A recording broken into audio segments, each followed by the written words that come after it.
Hi గారు, welcome to our channel. ప్రస్తుతం మనతో పాటు భరద్వాజ్ గారు సీనియర్ జర్నలిస్ట్ ఉన్నారు. వారితో ఒకసారి మాట్లాడదాం. సార్ నమస్కారం. సార్ నమస్తే అండి. సార్, నందమూరి హరికృష్ణ గారు ఒకవేళ బతుకుంటుంటే 2019 నుంచి 24 మధ్యలో టీడీపీ జూనియర్ ఎన్టీఆర్ గారు హస్తం అయ్యేది అని చెప్పేసి కేతిరెడ్డి గారు ఒక ఇంటర్వ్యూలో కామెంట్స్ అయితే చేశారు. సార్, మరి కామెంట్స్ ని అంటే ఏ విధంగా చూడాలి? మామూలుగా జూనియర్ ఎన్టీఆర్ గారిని వైసీపీ వాళ్ళు ఎత్తుకోవడం, ఆయన తరపు నుంచి టీడీపీని విమర్శించడం మామూలుగా మనం చూస్తాం సార్. అటువంటి ఒక కామెంట్ గానే దీన్ని చూడాలా, లేకుంటే నిజంగా ఇది పాసిబుల్ అయ్యే అవకాశం ఉండేదా సార్? మీ ఒపీనియన్ సార్ ఈ కామెంట్స్ పై. హరికృష్ణ గారు రాజకీయ ప్రయాణం మాత్రమే కాదు, ఆయన పొలిటికల్ పార్టీ కూడా పెట్టాడు చంద్రబాబు గారికి వ్యతిరేకంగా. నిజానికి చంద్రబాబు నాయుడు గారు ముఖ్యమంత్రి అవటం వెనకాల హరికృష్ణ గారి కృషి చాలా ఉంది. అంటే ఎన్టీఆర్ మీద తిరుగుబాటు ప్రకటించటం అనేది ఎమ్మెల్యేలు అలాగే కుటుంబం ఈ రెండు వ్యవస్థల్ని ఆర్గనైజ్ చేయటంలో హరికృష్ణ గారే కీలక పాత్ర పోషించాడు. అంటే హరికృష్ణని ముందు పెట్టి చంద్రబాబు గారు నడిపించారు. తర్వాత పని అయిపోయిన తర్వాత ఓడ దాటాక బోడిమల్లన్న అన్న ఎలా అనాలో చంద్రబాబుకు తెలుసు కాబట్టి ఆయన పని అయిపోయిన తర్వాత హరికృష్ణ గారికి ట్రాన్స్పోర్ట్ మినిస్టర్గా పదవి ఇచ్చాడు. ఈ పదవి ఇచ్చిన తర్వాత ఈయన ముఖ్యమంత్రిగా ప్రమాణ స్వీకారం చేసిన తర్వాత రోడ్ నెంబర్ 13లో ఎన్టీఆర్ ఇంటికి వెళ్ళాడు. ఆయన ఆశీర్వాదం పొందటం కోసం చంద్రబాబు వెళితే అక్కడ కార్యకర్తలు వాళ్ళందరూ గొడవ చేశారు. ఈ గొడవ జరుగుతుండగా రామారావు గారు లోపల అడిగాడు, ఏంటి బయట గొడవ అని. అడిగితే చంద్రబాబు వచ్చాడండి మీ ఆశీర్వాదం కోసం. ఆయన హరికృష్ణకి ఏదన్నా పదవి ఇచ్చారా అని అడిగాడట. అడిగితే ట్రాన్స్పోర్ట్ మినిస్ట్రీ ఇచ్చారు అని చెప్పారట యువతలు. ఫోన్లే అని చెప్పి లోపలికి వెళ్ళిపోయాట. అది పరిస్థితి. చంద్రబాబుని కావలేదు, ఆశీర్వాదం ఇవ్వలేదు ఆయన. చంద్రబాబు బయట నుంచి బయటే వెళ్ళిపోయాడు. ఈ సంఘటనకు అనేక మంది సాక్షులు ఉన్నారు. ఇది పక్కన పెట్టేస్తే హరికృష్ణ గారిని 6 నెలల్లో గెలిపించి ఆయన్ని స్థిరంగా పదవిలో ఉంచి ఉండాల్సింది. కానీ అది కూడా చేయలేదు చంద్రబాబు.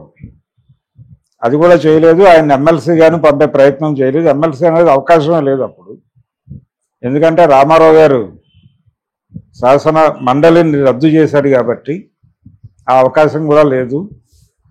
ఆయనకి ఎక్కడా సీట్ ఇచ్చి నిలబెట్టి గెలిపించుకోవడం లాంటి పని కూడా చేయకపోవడంతో టెక్నికల్గా 6 నెలల తర్వాత ఆయన మంత్రి పదవి వదిలేయాల్సి వచ్చింది.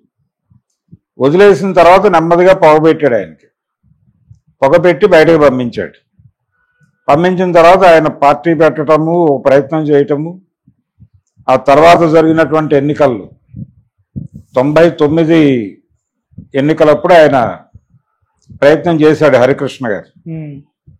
ఆయన కంటెస్ట్ చేశాడు, గుడివాడ నుంచి కంటెస్ట్ చేశాడు కానీ గెలవలేదు. ఆయన తరఫున కొడాలి నాని ప్రచారం చేశాడు. అయినప్పటికీ పని అవ్వలేదు. తెలుగుదేశమే గెలిచింది అక్కడ. ఓకే, సరే, ఏది ఏమైనప్పటికీ హరికృష్ణ గారు తనంతటి తనే ప్రయత్నం చేసినప్పటికీ పని అవ్వలేదు ఆ రోజు. అంటే చంద్రబాబు నాయుడు వెల్ ఆర్గనైజ్డ్ అనేది ఇప్పటికీ కూడా అదే పరిస్థితి. ఇప్పుడు కూడా పార్టీ ఆయన కనుసన్నల్లోనే నడుస్తోంది. దాన్ని ఎలా ఆర్గనైజ్ చేయాలి, ఎలా నడిపించాలి అనే దానికి సంబంధించినటువంటి టోటల్ గ్రిప్ చంద్రబాబు దగ్గర ఉంది. ఆయన ఎక్కడా కూడా పట్టు సడలకుండా కంట్రోల్డ్గానే నడిపిస్తున్నాడు. ఎప్పుడు ఎవరు మాట్లాడాలి, ఎవరు స్పందించాలి అని. జూనియర్ ఎన్టీఆర్ ఇప్పుడు ఇమ్మీడియట్ గా రాజకీయాల్లోకి వచ్చే మూడ్లోనూ లేడు. హరికృష్ణ గారు ఉన్నా కానీ వచ్చే మూడ్లో లేడు. హరికృష్ణ గారు ఉండగా అడపా వీళ్ళ ఈవెంట్స్ లో ఆయన వచ్చి మాట్లాడేవారు, అంతవరకే తప్ప ఎక్కడా కూడా క్రియాశీల రాజకీయాల్లో ఆయన కూడా లేడప్పుడు. ఇంకా బతికుంటే ఇంకేదో చేసేవాడు అనేది కరెక్ట్ కాదు. అయితే ఆ కోపం ఉంది వాళ్ళకి. అంటే తమని వాడుకుని, అంటే హరికృష్ణ గారిని వాడుకుని ఆ తర్వాత వదిలేశాడు చంద్రబాబు అనేటువంటి అభిప్రాయం అయితే ఆ ఫ్యామిలీలో ఉంది.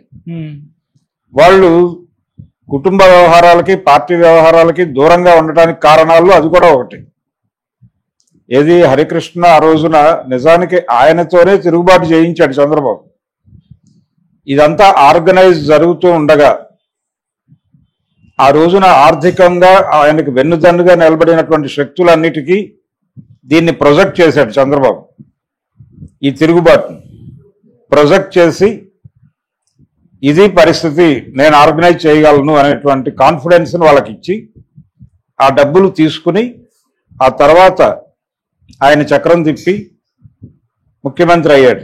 ముఖ్యమంత్రి అయి తన క్యాబినెట్లో ఒక ట్రాన్స్పోర్ట్ మినిస్టర్గా 6 నెలలు మాత్రమే హరికృష్ణ గారికి అవకాశం ఇచ్చాడు.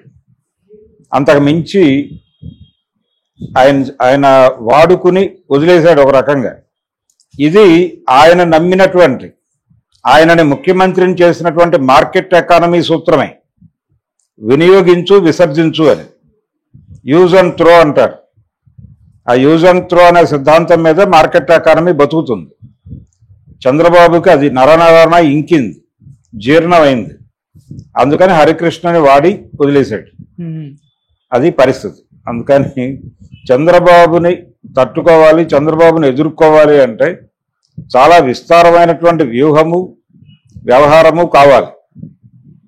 అది ఆర్గనైజ్ చేసుకోగలిగిన పరిస్థితిలో ఆ టైంలో, అంటే హరికృష్ణ గారు ఇప్పుడున్నా కానీ ఆయన ఇంత ఆర్గనైజ్ చేయగలడా అనేది అనుమానమే.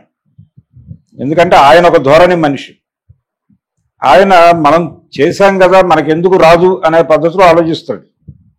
ఆయన కూడా కొంచెం పాతకాలపు పద్ధతిలో ఆలోచించే మనిషే.